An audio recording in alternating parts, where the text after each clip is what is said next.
Gareth smiled and pointed at his chest, saying, I have another boo-boo. I bet you do. Agrius leaned in to kiss it better, and Gareth was grateful that he remembered to cast a silencing charm, because his moan would have echoed throughout Cinderwick Alley.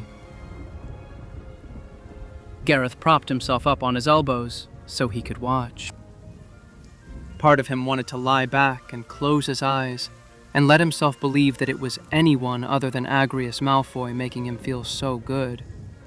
But most of him wanted to see exactly who it was. Agrius was a stunning young man. Light blonde hair that was always shiny, bringing out his gray eyes and pointy facial features. His smile was lopsided and lazy, and his skin was like porcelain. Gareth bloody hated the fact that he needed him so badly, and not just for his looks. There was something highly addictive about his personality. Plus, Agrius was really good at giving sports massage, and he was, for whatever reason, willing. Maybe they should have stopped by now. Mainly because sports massage shall only be given by a healer, as per Quidditch rules, due to the risk of getting it wrong. But Agrius would not get it wrong. Agrius knew sports massage from the receiving end, and he was even more skilled than a healer in this respect. In fact, nothing could measure up to Agrius. Gareth tossed an ointment of his own brewing down the bed from the well-stocked nightstand. Agrius caught it with one hand and poured some on Gareth's chest, spreading it out with his fingers so he could get to work on that boo-boo Gareth pointed at. Agrius worked his talented hands on Gareth's body, following each trace of his fingers with a string of open-mouth kisses and a flick of the tongue. They both knew that the boo-boos were made up, but they continued to play along regardless. They loved the game, even more than they loved Quidditch. Truth be told, Gareth felt a bit ridiculous every time they were together like this. He didn't like having to disguise his urge as a sports injury, but he was way too shy to directly ask to be touched. Gareth would flirt with anyone but Agrius. A smutty double entendre, tongue-in-cheek, and a wink were all part of Gareth's persona, but none of that would come out of him in the presence of Agrius Malfoy. Not a chance. It would be too hurtful if his innuendos were mocked by Agrius. Too embarrassing. He felt vulnerable. Agrius, on the other hand, always seemed completely at ease. Agrius was good at this, and he knew it. He slid his hands down Gareth's chest and leaned in to kiss the imaginary boo-boo. That sent a jolt straight through Gareth's body. Agrius said, Relax, yeah? There's not much time, but enough. Gareth took a deep breath and exhaled slowly. He hated Agrius's voice so much at the stadium and in the interviews on the Daily Prophet, where Agrius mocked him in an obnoxious, teasing tone. But here, in this bed, Agrius's tone was patient and gentle, his voice soft and his hands elegant, skilled and warm. Gareth wasn't a shy guy, per se. He was actually the complete opposite. But when it came to Agrius Malfoy, Gareth was a blushing flower. Gareth relaxed as Agrius massaged him with strong fingers and pressed open-mouth kisses wherever Gareth pointed at. Before each tryst, Gareth would brew a massage potion, trying out unusual combinations of exotic ingredients to elicit a variety of sensations. He would toss the bottle to Agrius before rolling over and lying in bed like a starfish. He couldn't look at Agrius. Not tonight. Not after that humiliating loss.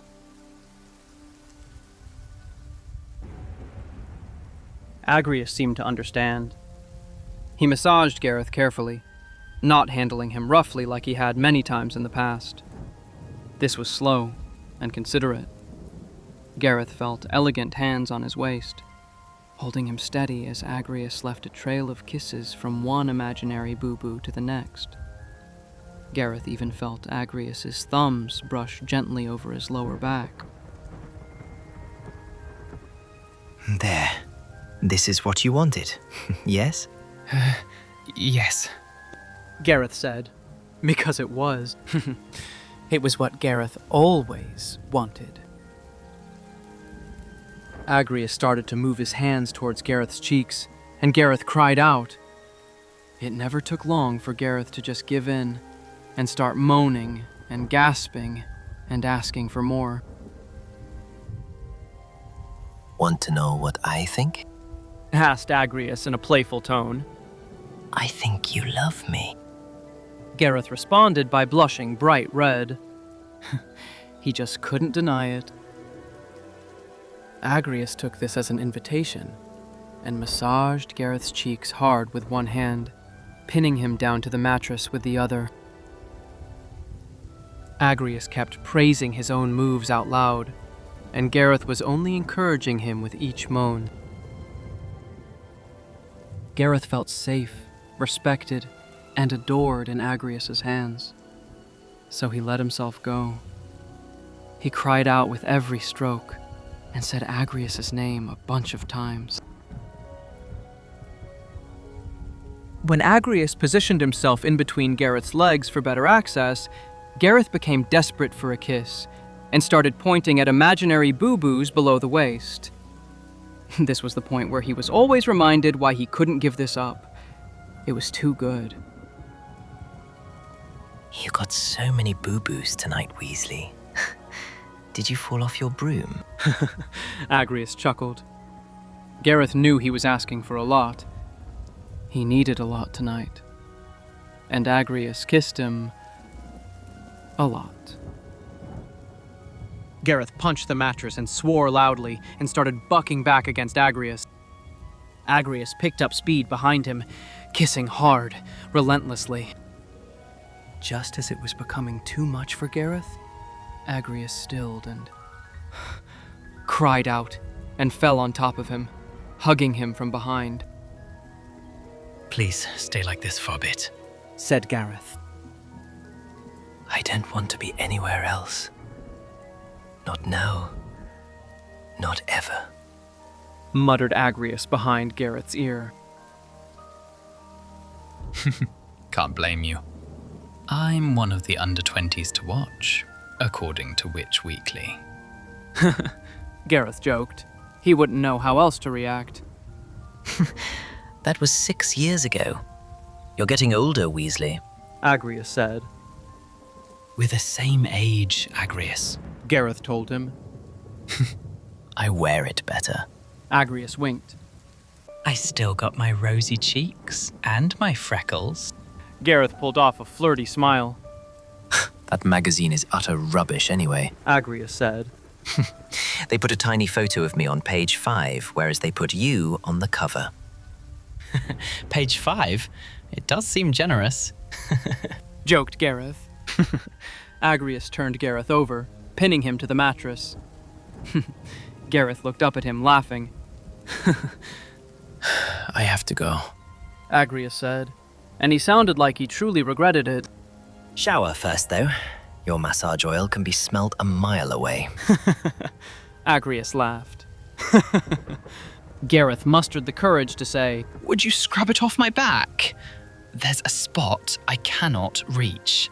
Anything for you, Gareth.